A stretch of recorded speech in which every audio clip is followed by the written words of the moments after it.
So this is the second in my two-part special of my half-term reads. I have had two books that I've read that I've not had time to make the videos for, which is why I'm releasing two on the same day. And the reason I've decided to do it in two separate videos, whereas before I've reviewed two books together that I felt had some similarities, the two books that I'm looking at today I really didn't feel that I could make connections between, so therefore I've decided to do it as two separate videos.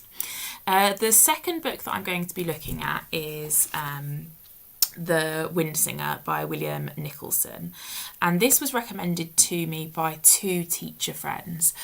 Firstly, a woman I work with at my school called Dawn Moore, and secondly an ex-colleague whose school actually teaches this in Year 7.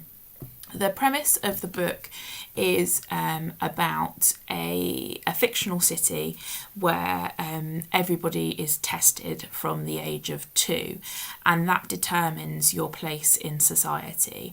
And adults and children are tested alike, and then you are divided up into sections of a city that have a different status in society, with the white in the centre being the most senior and the grey on the outskirts being the most inferior section of the city.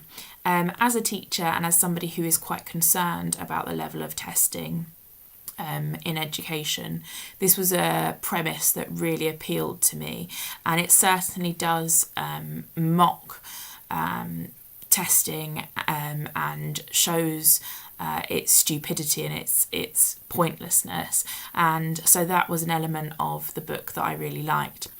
The book itself follows twins, Kestrel and Bowman, who come from quite a rebellious family, and as a result of their rebellion, their father is actually locked up, and Kestrel and Bowman escape the city, and they believe that they have to find the voice of a statue, a mysterious statue in their city, which is called the Wind Singer. And they believe that if they find the voice of the Wind Singer and return it and put it into the statue, then peace and order will be restored. So the book itself follows their adventures into the out of the city walls and into the unknown territory of the outside world, and they encounter lots of different fantastical kind of characters on their journey to find the Wind Singer, whilst at the same time Nicholson juxtaposes this against what's going on with their mother and father back in the city itself. As I've already said, the premise of making or mocking a system of over-testing people and suggesting that should determine their place in society, purely academic testing, is something that really did appeal to me. It's something that concerns me, and I think it concerns most people in education as well.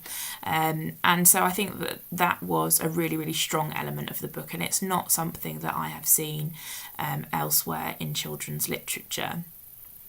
And one element of the plot that really, really did appeal to me is when we see the children's father back in Aramanth, the city, and he is leading a rebellion amongst a study group. He's been kind of locked up with these other failures of the examination, and he is kind of infiltrating them and making sure they understand the stupidity of the testing in the way that it is, and he's teaching them to write about things that they are good at and things that they do know about. And it really kind of brought home to me that our one-size-fits-all exam system in this country is not something that benefits our young people. Instead, we should be showcasing what they are good at, rather than kind of constantly testing them on things that they find difficult or they can't access.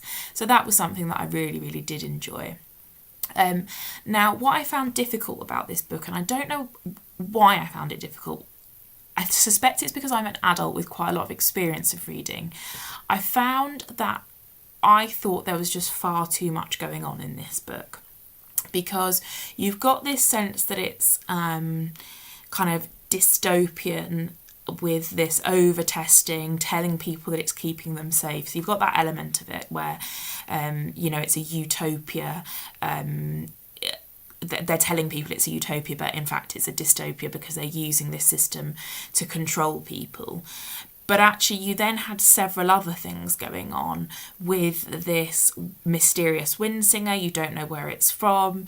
You have them going across, you have the children travelling across